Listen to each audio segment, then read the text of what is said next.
So you take this group of people, and they graduate school, and they get a job, and they're thrust into the real world, and in an instant, they find out they're not special, their moms can't get them a promotion, that you get nothing for coming in last, and by the way, you can't just have it because you want it, right? And in an instant, their entire self-image is shattered. And so you have an entire generation that's growing up with lower self-esteem than previous generations. You may recognize him from a video that we did together that literally broke the internet, where he answers the now infamous Millennials question. I have yet to give a speech or have a meeting where somebody doesn't ask me the millennial question. What's the millennial question? Apparently, millennials as a generation, which is a group of people who were born approximately 1984 and after, are tough to manage.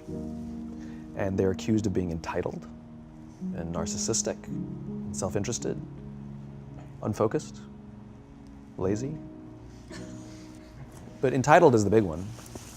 And because they confound leadership so much, what's happening is leaders are asking the millennials, what do you want? And millennials are saying, we want to work in a place with purpose, love that.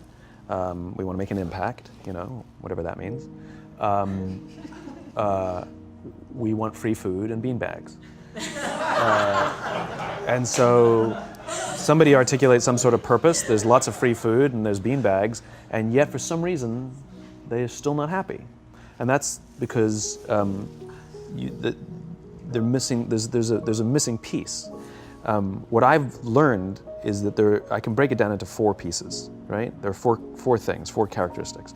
One is parenting, the other one is technology, the third is impatience, and the fourth is environment. The generation that we call the millennials, too many of them grew up subject to, not my words, failed parenting strategies, you know? Where, for example, they were told that they were special all the time. They were told that they could have anything they want in life, just because they want it, right?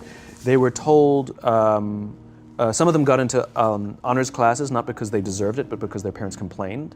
And some of them got A's, not because they earned them, but because the teachers didn't want to deal with the parents. Some kids got participation medals. You got a medal for coming in last, right?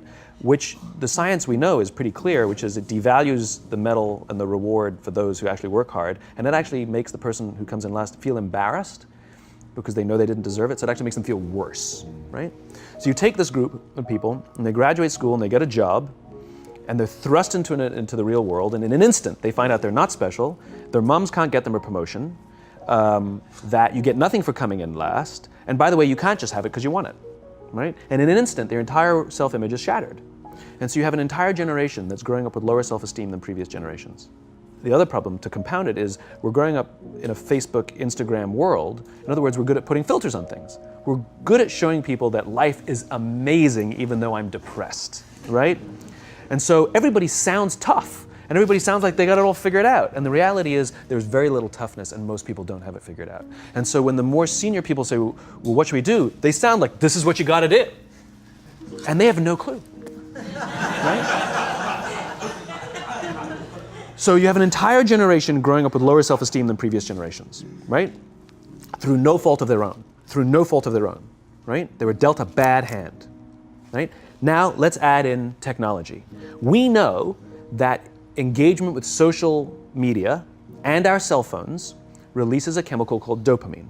That's why when you get a text, it feels good, right? So, you know, we've all had it where you're feeling a little bit down or feeling a bit lonely, and so you send out 10 texts to 10 friends, you know, hi, hi, hi, hi, hi, because it feels good when you get a response, right? Right?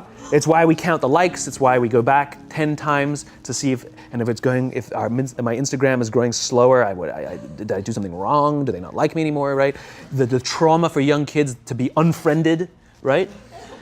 Because we know when you get a hit of dopamine, which feels good. It's why we like it, it's why we keep going back to it. Dopamine is the exact same chemical that makes us feel good when we smoke, when we drink, and when we gamble. In other words, it's highly, highly addictive, right? We have age restrictions on smoking, gambling, and alcohol, and we have no age restrictions on social media and cell phones, which is the equivalent of opening up the liquor cabinet and saying to our teenagers, hey, by the way, this adolescence thing, if it gets you down, But that's basically what's happening. That's basically what's happening, right? That's basically what happened. You have an entire generation that has access to an addictive, numbing chemical called dopamine through social media and cell phones as they're going through the high stress of adolescence. Why is this important? Almost every alcoholic discovered alcohol when they were teenagers. When we're very, very young, the only approval we need is the approval of our parents. And as we go through adolescence, we make this transition where we now need the approval of our peers.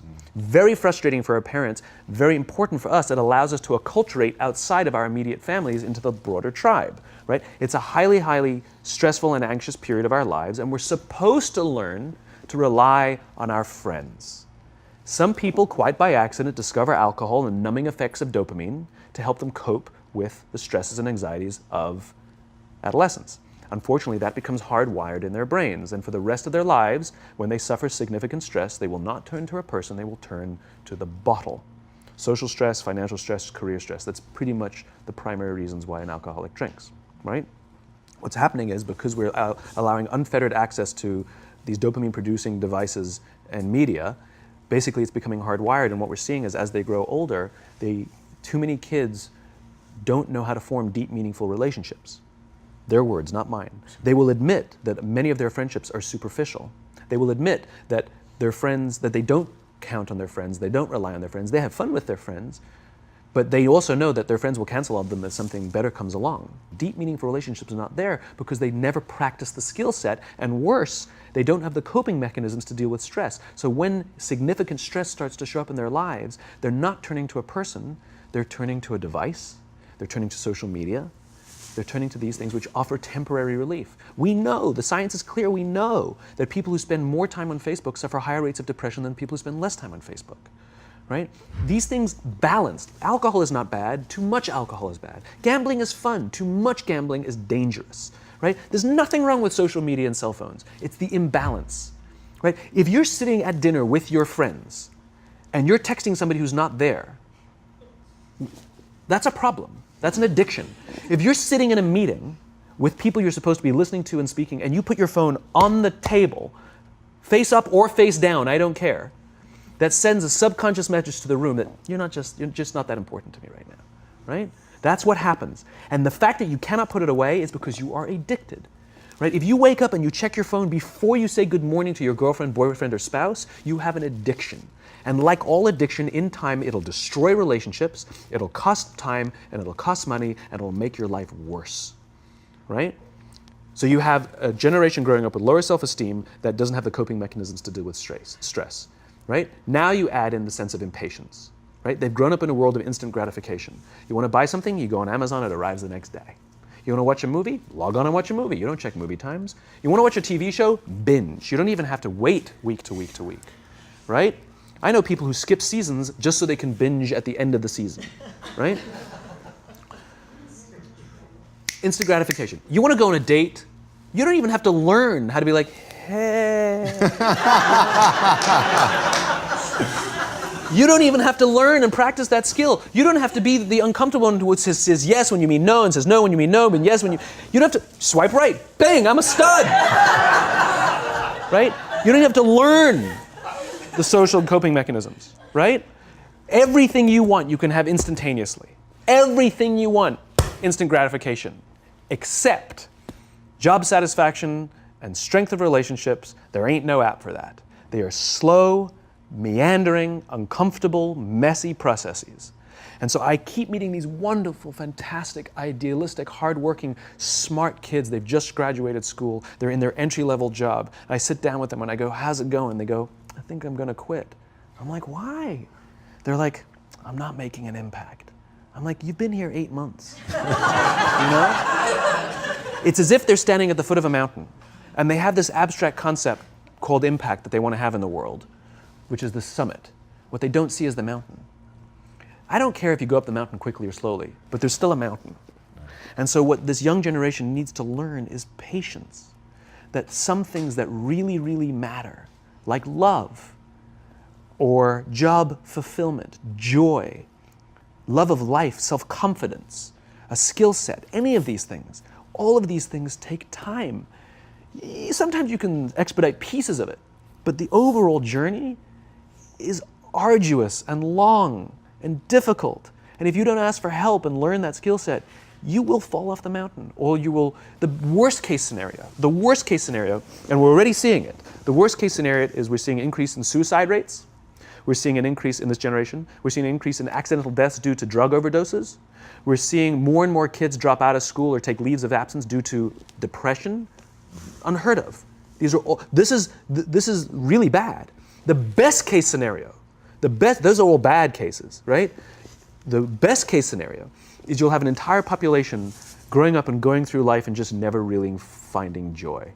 They'll never really find deep fulfillment in work or in life. They'll just waft through life and it'll be just, it's fine. How's your job? It's fine. It's the same as yesterday. How's your relationship? It's fine. Like that's the best case scenario. Which leads me to the fourth point, which is environment, which is we're taking this amazing group of young, fantastic kids who were just dealt a bad hand. It's no fault of their own. And we put them in corporate environments that care more about the numbers than they do about the kids. They care more about the short-term gains than the long-term life of this young human being. We care more about the year than the lifetime, right? And so we are putting them in corporate environments that aren't helping them build their confidence, that aren't helping them learn the skills of cooperation, that aren't helping them overcome the challenges of a digital world and finding more balance, that isn't helping them overcome the need to have instant gratification and teach them the joys and impact and the fulfillment you get from working hard on something for a long time that cannot be done in a month or even in a year. And so we're thrusting to them in corporate environments, and the worst part about it is they think it's them. They blame themselves. They think it's them who can't deal. And so it makes it all worse. It's not. I'm here to tell them it's not them. It's the corporations, it's the corporate environments, it's the total lack of good leadership in our world today that is making them feel the way they do. They were dealt a bad hand, and I hate to say it, but it's the company's responsibility. Sucks to be you, like we have no choice, right? This is what we got, and I wish that society and their parents did a better job. They didn't. So we're getting them in our companies, and we now have to pick up the slack. We have to work extra hard to figure out the ways that we build their confidence. We have to work extra hard to find ways to teach them the social skills that they're missing out on. There should be no cell phones in conference rooms. None. Zero. And I don't mean the kind of like sitting outside waiting to text. I mean like when you're sitting and waiting for a meeting to start, this is what we all do. We all sit here and wait for the meeting to start. Meeting starting? Okay. And we start the meeting. No, that's not how relationships are formed. Remember we talked about it's the little things? Relationships are formed this way. We're waiting for a meeting to start and we go, how's your dad? I heard he was in the hospital. Oh, he's really good. Thanks for asking. He's actually at home now. Oh, I'm really glad. It was really amazing.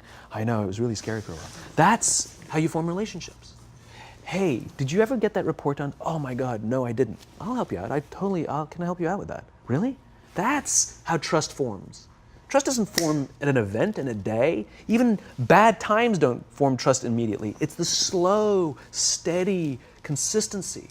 And we have to create mechanisms where we allow for those little innocuous interactions to happen. But when we allow cell phones in conference rooms, we just, okay, have the meeting.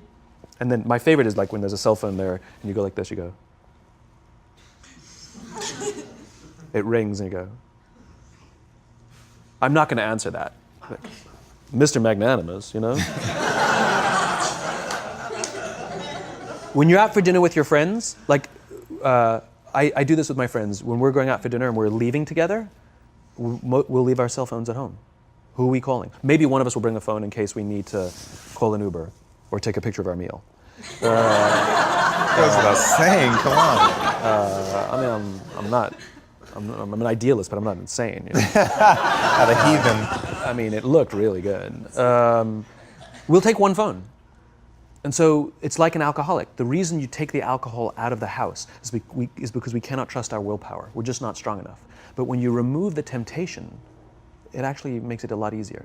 And so when you just say, don't check your phone, people literally will go like this. And somebody will go to the bathroom, and what's the first thing we do? Grab the phone. Because I wouldn't want to look around the restaurant for a minute and a half, you know? But if you don't have the phone, you just kind of enjoy the world. And that's where ideas happen. The constant engagement is not where you have innovation and ideas. Ideas happen when our minds wander and we go, and you see something, I bet they could do that. That's called innovation, right? But we're taking away all those little moments, right? You should not, and none of us should charge our phones by our beds. We should be charging our phones in the living rooms, right? Remove the temptation. You wake up in the middle of the night because you can't sleep, you won't check your phone, which makes it worse. But if it's in the living room, it's relaxed, it's fine. But it's my alarm clock. Buy an alarm clock. They cost $8, right? I'll buy you an alarm, right? But the point is we now in industry, whether we like it or not, we don't get a choice. We now have a responsibility to make up the shortfall and to help this amazing, idealistic, fantastic generation build their confidence, learn patience, learn the social skills, find a better balance between life and technology. Because, quite frankly, it's the right thing to do. Simon, thank you so much pleasure. for coming on. My pleasure. Thanks for having me. Thank you for coming. That was incredible. Absolutely amazing. Where can they find you? It's ironic, isn't it? Well, you can find me on social media. When you're not in a meeting. So yeah, I'm in all the usual places. But I will tell you one thing. So I have a new book coming out in September. It's a thinly veiled plug, but You've made them very happy. But what's special about it is I wanted to produce something that no digital format could reproduce. Interesting. And so it's an illustrated quote book. It's beautifully illustrated. I was very sort of pushy about this, that I didn't want the illustrations done on a computer. They were done by hand. There's a song, Aloe Black, the singer, the Grammy-nominated singer. The book is called Together is Better, and he gave me a song that goes with it. And the music is at the back of the book, and it's actually, the lyrics are in his handwriting. It's actually his handwriting. And here's the best part. The book is scented. We scented it with a custom scent made by this amazing company called 1229, and they designed for me the scent of optimism. All right. So you smell the pages, and they smell like optimism, right? And the thing that I love about this is I can't do that in any ebook format. I wanted to create something that you had to physically engage with, and it's designed to be given as a gift. The first page says to, from, because I wanted it to be given as a gift to someone you want to say thank you for inspiring you, or to give to someone you wanted to inspire. It was designed to promote this physical interaction and engaging with the real world. So I'm really proud of it. It's incredible, man. Super unique. Yeah, it's fun. I hope it does smashingly well, as your other you. books have, and have given so much to people, and it's just really, really been incredible. And what you shared with us today, man, honestly. Thank you. Absolutely wonderful. Appreciate it. Thank you very much. so much. Truly, thank you for having me.